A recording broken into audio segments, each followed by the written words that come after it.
So how do you get started in all this? How do you unleash that potential? And finally, stop playing small. Well, it first starts with awareness. Awareness is everything. Awareness has the power within you. And then it starts with reprogramming your mind for success. How do you reprogram your mind? The same way it was programmed to begin with. Repetition of thought over and over. And that's where the law of attraction comes in. And finally, it's about taking bold, inspired action. Because if all you do is think and shift your thinking, it's not going to make the difference. You must act. You see, your thoughts lead to actions. And your actions create the results. Action, reaction. You learned that in science class. Fourth, it takes persistence. If you can get your mind so aligned with the right thoughts, you'll start to see results that go far beyond what you thought possible. And when you get to that goal that you have, you'll just see how much further you could go and how much further you could have gone if you'd have thought even bigger. I know this because I've seen it work for me. I've seen it work for my clients and then my own children. I had a client who they were struggling. They were struggling because they so wanted to replace their incomes. And they couldn't always see the possibilities. They couldn't always see what was inside of them.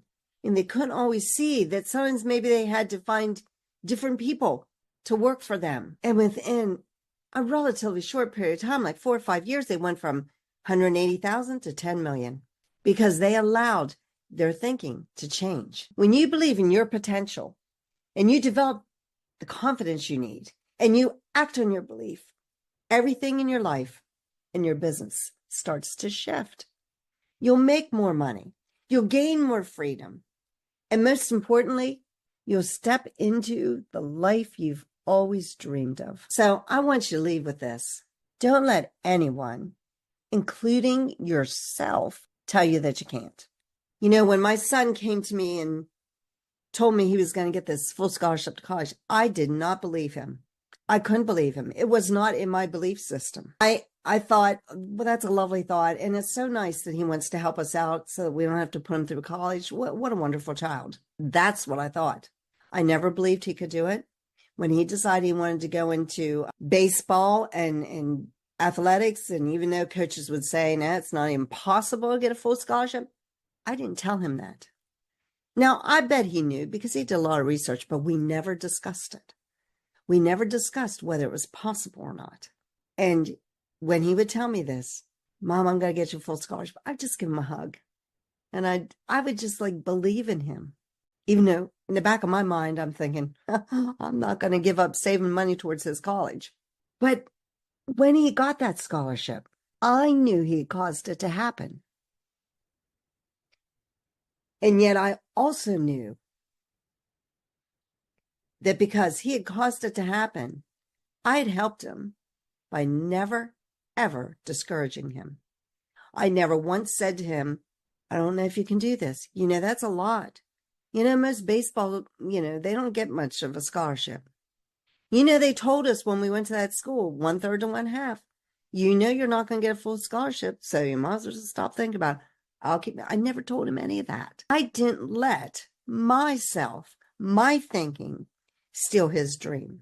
Even to the day when he got his scholarship letter and he said, Mom, wouldn't it be funny if this is a full scholarship? Because he knew what they had told us. At that point, I reminded him. Now, remember, they only said 1/3 to 1/2 because I didn't want him to feel like he let us down. I didn't want to make him feel bad that he had promised us a full scholarship and he got 1/3 or 1/2. I didn't say that. I just said, now remember.